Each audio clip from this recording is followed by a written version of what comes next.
Hey, what's up? First off, let's talk about the new Warden, because this one actually plays different than anything the game had before.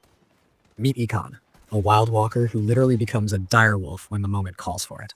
He's got a passive called Dread that highlights wounded enemies, a tactical called Wolf Spirit that sends a spirit wolf hunting through geometry. Yes, it can travel through structures and is shootable if you react fast, and an ultimate that slaps Dread across the map while giving you a speed buff.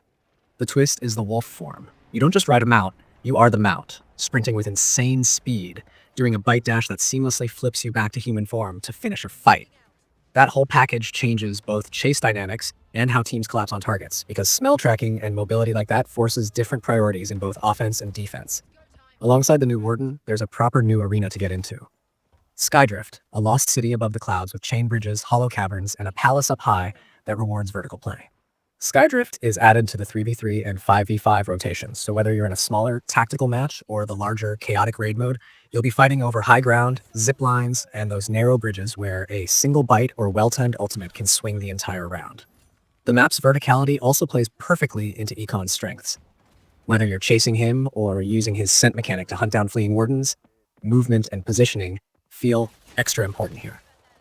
Probably the single biggest structural change is the arrival of ranked mode, and the way it's set up shows the team wants a competitive ladder that rewards consistency without being impossible to climb. Ranked is 3v3 only, and it's built around 7 ranks from bronze all the way up to Grandmaster, with each rank split into divisions. The RP math is straightforward but interesting. An overwhelming victory nets 25 RP, a standard victory 20 RP, and a close victory 15 RP. Losses subtract points depending on how much you contributed, and there are extra modifiers for win streaks, kills, and solo queuing. There are also fairness rules for parties, so matchmaking isn't wildly lopsided in unlocking rank. Ranked requires 10 wins in the 3v3 raid mode, retroactive if you already met that.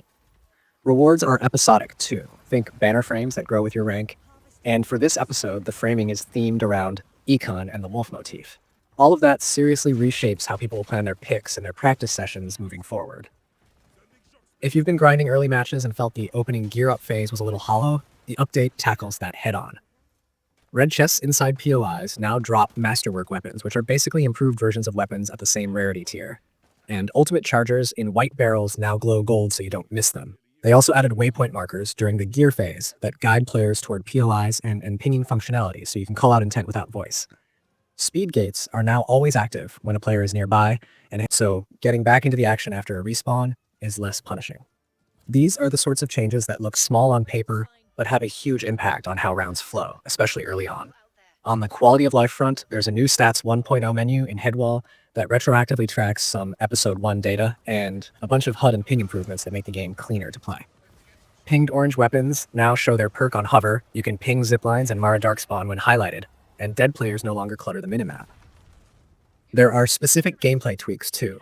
The defensive phase at the start of the match has been cut from 60 seconds to 30, anchor stone timers were increased to make captures a longer contest, and ziplines have been smoothed out, with the system capped at 4 active ziplines per player to cut down on chaos. The devs note a lot of these adjustments are direct responses to community feedback. Weapon fans get some spicy new options as well. New orange mods were introduced like the Saber Rifle's impact rounds, higher crit damage with a 2-shot burst, Vanguard's drum magazine for huge capacity at the cost of slower reloads, and the Corsair's double shot, which fires a 12-round burst per pull. Those mod changes, together with the masterwork weapons and the gear phase adjustments, shift how loadouts feel, and which guns become meta on maps like Skydrift or the ranked rotation. Performance and technical work is also present. Optimization to movement replication and rendering, reduced bandwidth usage, and NVIDIA Reflex support for those running compatible systems. All of that makes for better matches and fewer frustrating hitching moments. Finally, there are the usual bug fixes and polished touches, too many to name. Small things like more accurate minimap placements, adjusted final animations for objective interactions, and tweaks so the trader menu behaves better when stock changes while you're browsing.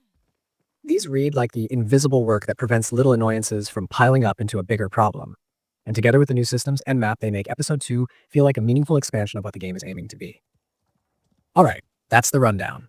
New Warden that turns into a direwolf, a skybound map with vertical tricks, a competitive 3v3 ladder with a full RP system, gear phase improvements, fresh weapon mods, and a stack of QOL and performance fixes. This patch definitely changes the tempo of matches and gives players new reasons to experiment with combos and strategies, especially around movement and objective timing.